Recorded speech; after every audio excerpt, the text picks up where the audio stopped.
Hello everyone, welcome to learning science. आज का हमारा टॉपिक है transistor as a two port network. आज हम देखेंगे ट्रांजिस्टर को as a two port network. यहाँ पर वन पोर्ट, टू पोर्ट और मल्टी पोर्ट नेटवर्क जो है वो दिखाया है। ट्रांजिस्टर हमारा टू पोर्ट नेटवर्क होता है, ठीक है। तो इसमें जो है 4 टर्मिनल्स होते हैं टू पोर्ट नेटवर्क में। सबसे पहले हम फिगर बनाते हैं ट्रांजिस्टर का। Transistors as a two port network.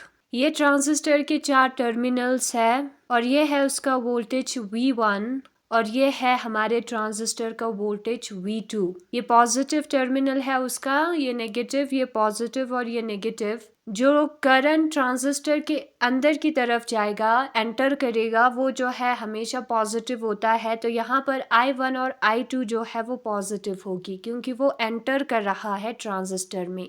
Transistor के 3 टाइप्स ऑफ पैरामीटर्स होते हैं।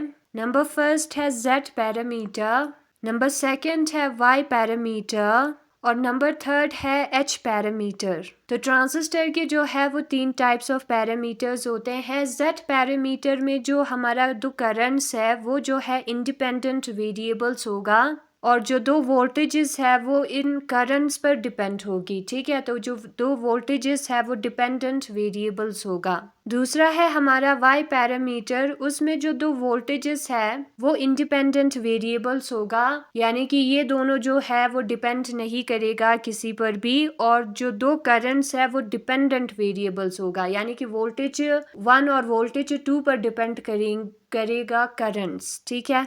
फिर आता है H पैरामीटर। H पैरामीटर में V2 और I1 जो है वो इंडिपेंडेंट पैरामीटर्स होता है और V1 और I2 जो है वो डिपेंडेंट पैरामीटर्स होता है, ठीक है। यानी कि जो V1 है वो V2 और I1 पर डिपेंड करेगा और I2 जो है वो V2 और I1 पर डिपेंड करेगा। नाउ हम बुक में देखेंगे transistor as a two port network. Transistor जो है वो एक दो पोर्ट नेटवर्क होता है। The transistor behave as linear circuit elements when they are operated with small signal amplitudes and over small regions of their characteristic curves। जो transistor है वो लीनियर सर्किट एलिमेंट्स की तरह बिहेव करता है जब वो ऑपरेट करता है स्मॉल एम्पलीट्यूड्स पर, स्मॉल रीजन्स में अपने कैरेक्टरिस्टिक कर्व्स के। तो वो किसकी तरह बिहेव करता है? एक लीनियर सर्किट की तरह बिहेव करता है ट्रांजिस्टर। जब हमारा सिग्नल का एम्पलीट्यूड कम होगा, स्मॉल रीजन में उसका कैरेक्टरिस्टिक कर्व होगा, VI कर्व होगा। जो सिग्नल हम अप्लाई करेंगे इनपुट पेयर ऑफ टर्मिनल्स को, उसे हम इनपुट पोर्ट कहेंगे और जो एम्पलीफाइड सिग्नल बाहर आ जाएगा taken from the pair of output terminals, जिसको हम आउटपुट टर्मिनल से बाहर निकालेंगे, उसे हम कहेंगे output port of the transistor amplifier, ठीक है। जो ट्रांजिस्टर होता है उसका output port. Since a transistor is 3 terminal device, transistor में 3 एंड्स होता है, हमें पता है, बेस, इमिटर और कलेक्टर का। One of the terminal is common between input and output. तो यहाँ पर 4 टर्मिनल्स दिया है, तो एक टर्मिनल जो है वो कॉमन होगा इनपुट और आउटपुट में। And we get 4 network which has 2 pairs of terminal. तो हमें जो है यहाँ पर 4 नेटवर्क मिलेगा जिसमें 2 पेयर्स ऑफ टर्मिनल होगा। एक पेयर जो है वो इनपुट का होगा और दूसरा पेयर जो है वो आउटपुट का होगा।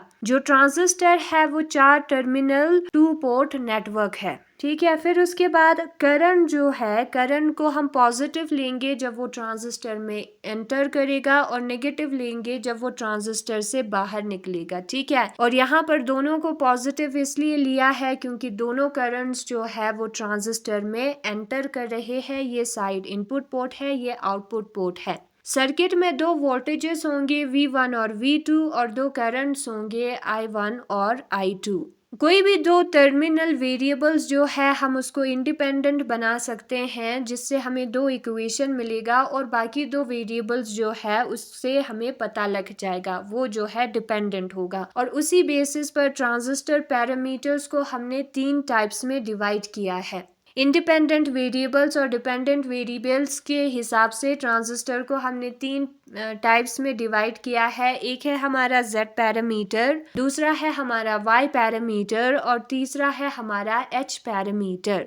जेड पैरामीटर में क्या होगा, जेड पैरामीटर में करंट I1 और I2 जो है वो इंडिपेंडेंट वेरिएबल्स होंगे, ठीक है, ये किसी पर भी डिपेंडेंट नहीं होगा। V1 और V2 जो है वो डिपेंडेंट वेरिएबल्स होंगे, करंट पर डिपेंड करेगा ये V1 और V2। और ऐसे यहाँ पर दिखाया है जैसे कि I2 जो है या V1 जो है वो I1 और V2 का फंक्शन है, तो इसमें फंक्शन जो है जो ब्रैकेट के अंदर है वो डिपेंडेंट होगा और जो ब्रैकेट के बाहर है वो इंडिपेंडेंट होगा, और ऐसे हमें इक्वेशन मिलेगा 2। ठीक है, मैं एग्जांपल बता रही हूँ, बाकी आप आगे पढ़ोगे। तो यहाँ पर Z पैरामीटर में क्या होगा, I1 और I2 जो है वो इंडिपेंडेंट वेरिएबल्स होगा और V1 और V2 जो है वो डिपेंडेंट वेरिएबल्स होगा। और जो पैरामीटर है इस सिस्टम में उसका डायमेंशन होगा इम्पीडियंस, जिसको हम ओम के साथ डिनोट करते हैं और उसे हम कहते हैं Z पैरामीटर्स। फिर उसके बाद Y पैरामीटर्स दिया है, Y पैरामीटर्स में V1 और V2 जो है वो इंडिपेंडेंट वेरिएबल्स होंगे और I1 और I2 जो है वो डिपेंडेंट वेरिएबल्स होगा। ठीक है, V1 और V2 जो है वो किसी पर भी डिपेंडेंट नहीं करेगा, जबकि I1 और I2 जो है V1 और V2 पर डिपेंडेंट होगा और इसका जो डायमेंशन है वो एडमिटेंस का डायमेंशन होगा, उसको हम ओम इनवर्स भी कहते हैं। Y पैरामीटर समझ में आया, इसमें 2 वोल्टेज जो है वो इंडिपेंडेंट होगा। ठीक है, फिर उसके बाद दिया है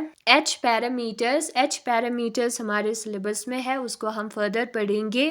H पैरामीटर में क्या होगा, H पैरामीटर में जो वोल्टेज 2 और करंट I1 है ना, इनपुट और आउटपुट वाला इनपुट करंट और आउटपुट वोल्टेज, वो इंडिपेंडेंट वेरिएबल होगा और V1 और I2 जो है वो जो है डिपेंडेंट वेरिएबल होगा। ठीक है, since the different parameters have different dimension in this system, इसमें जो हाइब्रिड पैरामीटर है वो अलग अलग होता है, उसका डायमेंशन अलग अलग होगा। जो लीनियर सर्किट है, एक सर्किट जिसमें R resistance, L inductance, C capacitance होगा, ठीक है, वो जो है फिक्स रहता है, उस सर्किट को हम लीनियर सर्किट कहते हैं। जब वोल्टेज चेंज होता है तो उसमें इनपुट और आउटपुट टर्मिनल जो है इसी 4 H पैरामीटर से हम डिफाइन कर सकते हैं और लीनियर सर्किट का डेफिनेशन ऊपर भी दिया है, मैंने गूगल से चेक किया। अब इसमें जो 4 पैरामीटर्स है उसका एक डायमेंशन इम्पीडियंस का होगा, दूसरा डायमेंशन एडमिटेंस का होगा, तीसरा बाकी जो 2 क्वांटिटीज है वो डायमेंशनल लेस होगा और इनको हम हाइब्रिड या H पैरामीटर्स कहते हैं। ट्रांजिस्टर का जो है लो इनपुट इम्पीडियंस होता है और हाई आउटपुट इम्पीडियंस होता है और इसी वजह से जो H पैरामीटर्स है वो यूजफुल है सर्किट एनालिसिस में। ठीक है, वो आपको फर्दर H पैरामीटर्स के बारे में पढ़ेंगे तो समझ में आएगा। H पैरामीटर्स जो है वो 4 होता है, 2 का SI यूनिट होगा, ठीक है, डायमेंशन होगा इम्पीडियंस और एडमिटेंस, बाकी 2 का डायमेंशन नहीं होगा, डायमेंशनल लेस होगा। Z पैरामीटर का डायमेंशन है इम्पीडियंस, Y पैरामीटर का डायमेंशन है एडमिटेंस। तो जो ट्रांजिस्टर है वो हमारा 2 पोर्ट सिस्टम की तरह एक्ट करता है और यही है आज का हमारा टॉपिक, जिसमें हमने Z पैरामीटर, Y पैरामीटर और H पैरामीटर के बारे में पढ़ा और ये है हमारा transistor as a 2 port network. और इसमें यही जो करंट्स और वोल्टेजेस है उससे हमें Z, Y और H पैरामीटर्स मिलता है। अब यहाँ पर आप ट्रांजिस्टर के बारे में इस वाले बुक से भी लिख सकते हो, वही सेम दिया है। ठीक है, यहाँ पर एक चीज़ मुझे आपको बताना था, वो ये है कि जो वोल्टेज है वो पॉजिटिव होगा जब हम अपर से लोअर टर्मिनल की तरफ जाएंगे और नेगेटिव होगा जब हम लोअर से अपर टर्मिनल की तरफ जाएंगे। बाकी तो सारी चीज़ें ठीक है। तो यही है आज का हमारा टॉपिक। Thanks for watching.